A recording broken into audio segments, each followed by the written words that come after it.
사무엘상 8장 1절에서 3절 말씀 우리 함께 한 목소리로 합독하십니다. 사무엘이 늙음에 그의 아들들이 이스라엘 사사로 삼으니 상자의 이름은 요엘이요 차자의 이름은 아비야라.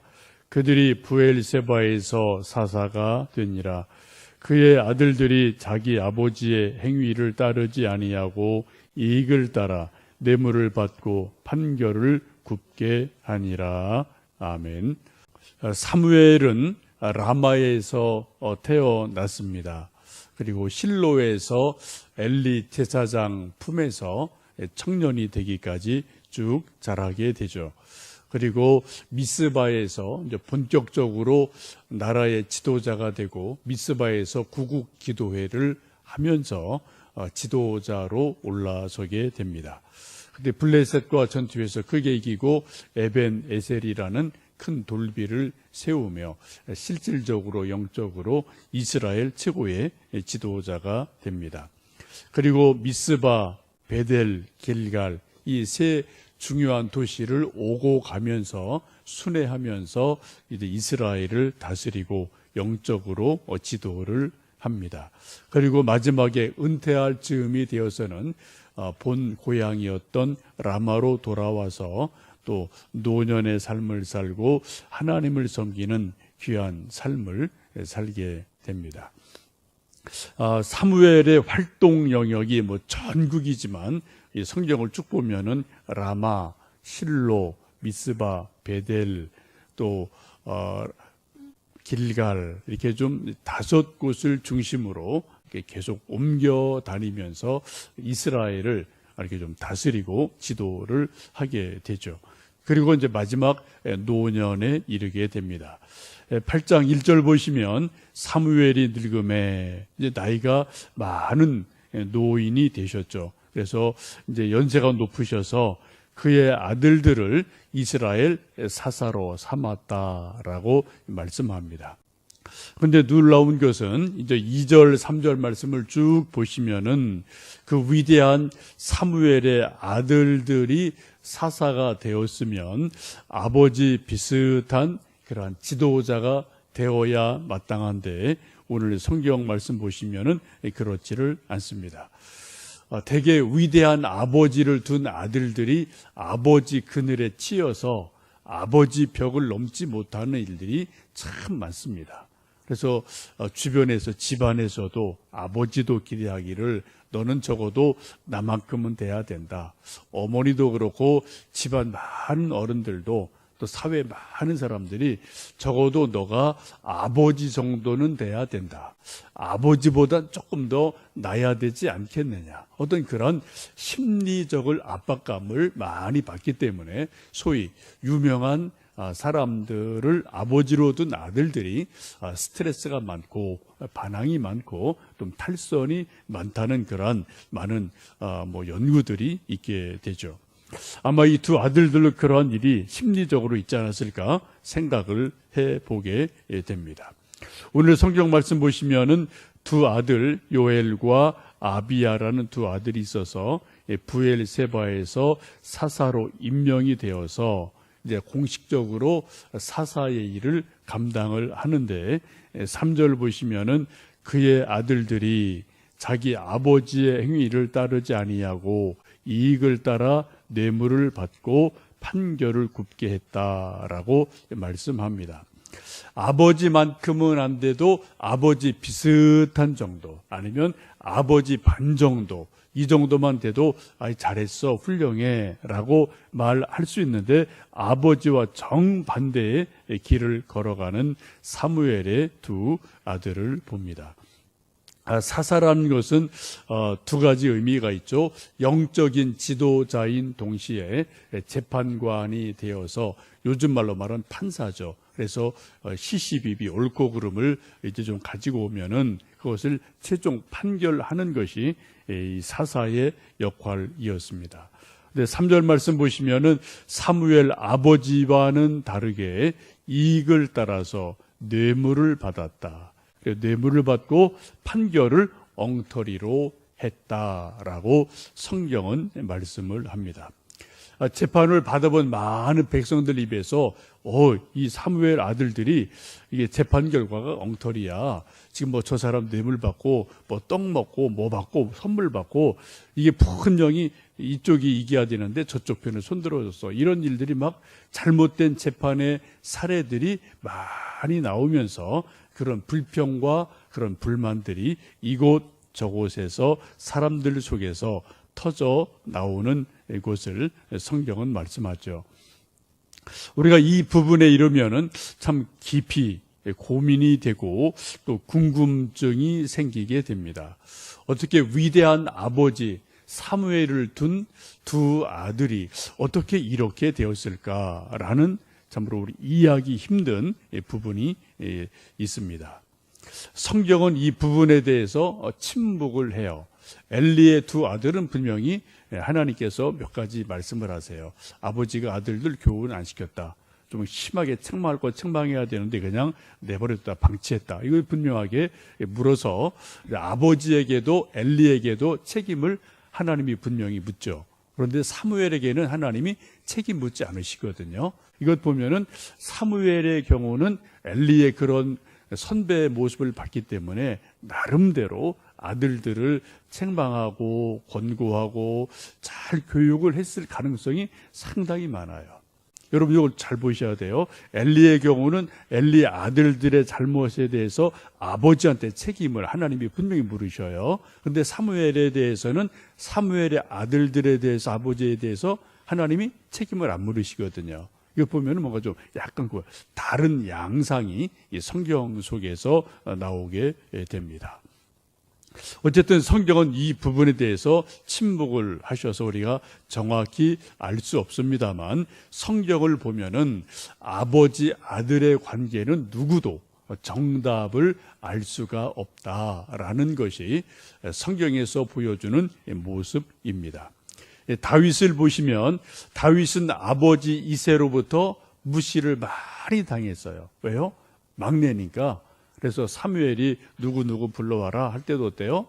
뭐냐, 걔는 그냥 저쪽 가서 양치는 애니까 뭐 걔 볼 일도 없습니다 라고 아예 그냥 데리고 오지도 않거든요.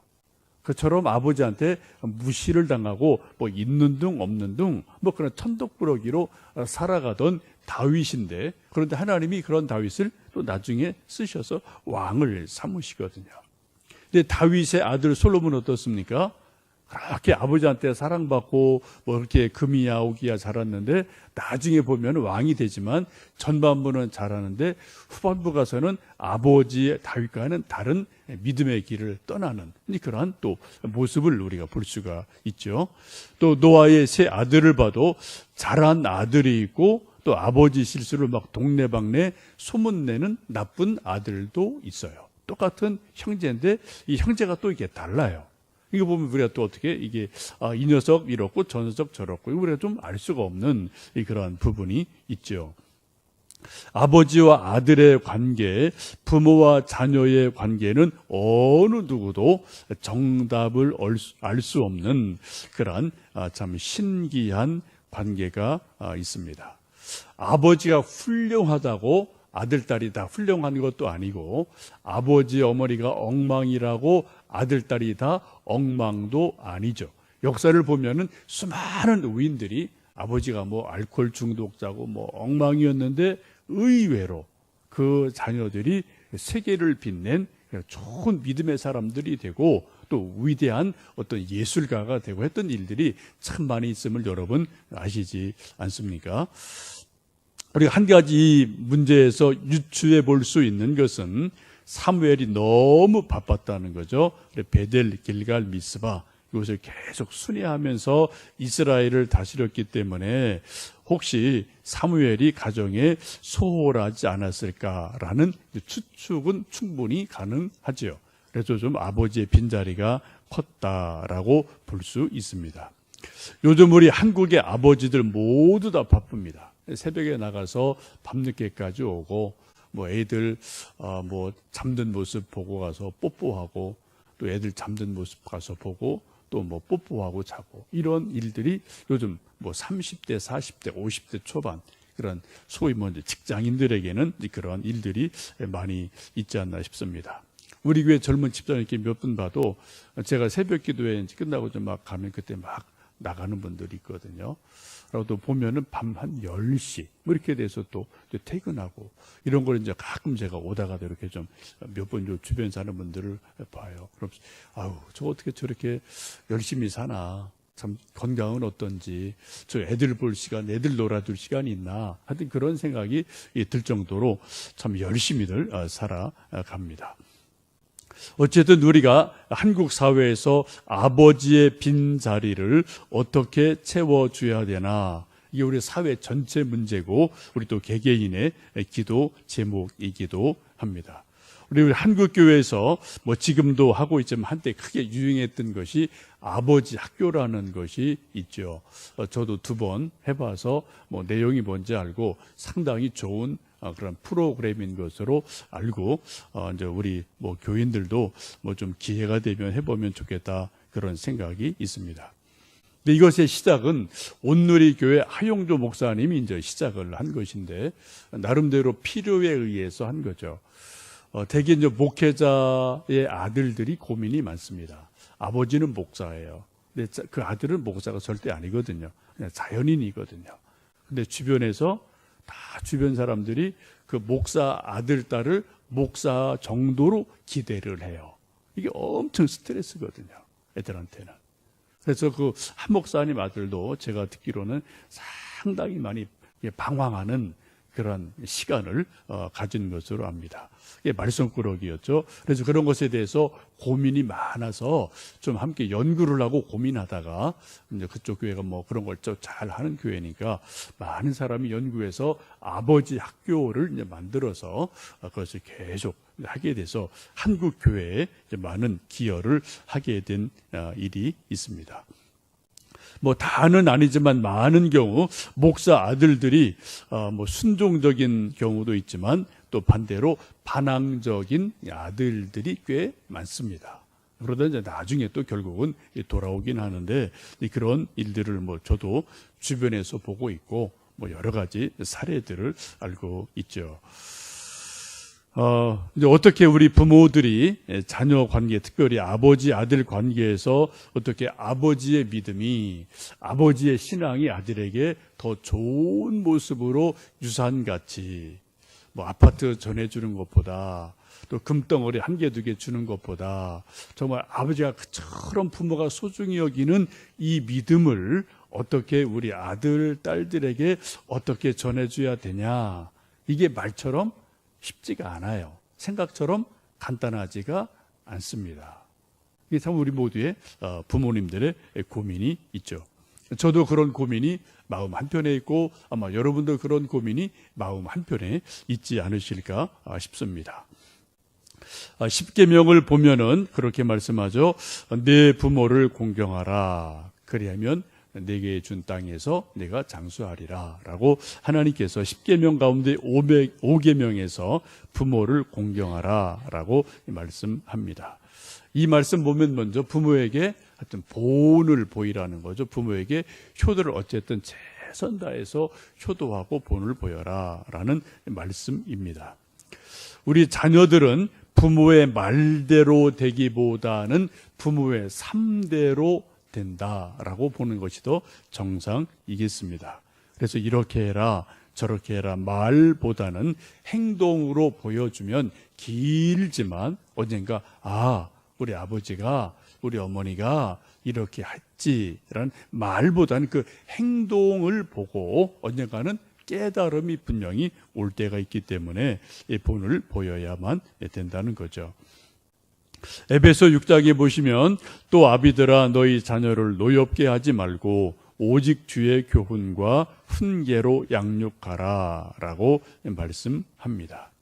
그래 아이들의 감정을 자꾸 뭐 쓸데없이 건드리지 말고 지혜롭게 사랑으로 주님의 훈계로 잘 양육해라 라고 말씀합니다.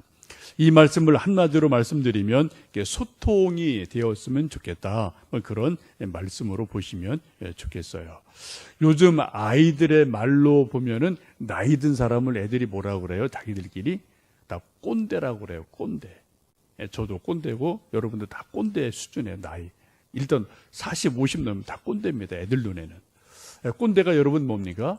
선생, 뭐 아버지, 뭐 그런 은어인데 그냥 잔소리 많이 하고 하여튼 앞뒤 꽉꽉 막히고 자기 말만 하는 사람. 이런 사람을 젊은 애들이 꼰대. 근데 자기들이 그렇게 이제 이야기하잖아요. 이게 참 꼰대가 되기가 쉬운 세상인데 여러분 우리가 어떻게 우리 젊은 자녀들에게 아이들에게 꼰대가 아니라 아버지가 되고 엄마가 될 수 있을까? 이게 우리의 뭐 사실 집에서 매일매일의 고민이죠. 뭐 매일매일의 뭐죠? 크고 작게 부딪히는 말, 다툼, 가벼운 뭐 언쟁, 잔소리, 애들의 반발 이런 것들이 뭐 어느 집인들 없지 않아 있지 않겠습니까? 참 쉽지 않은 문제인데요. 전문가들의 여러 가지 이제 좀 연구하고 이제 전문가들의 좀 이런 것을 보면은 몇 가지 좀 우리가 그래도 믿음의 사람이지만 또 아이들과 관계 속에서 이런 몇 가지는 좀 생각해 보셔야 될 것 같아요. 첫 번째는 아이들의 자존심을 세워주는 것이 필요하다는 거죠.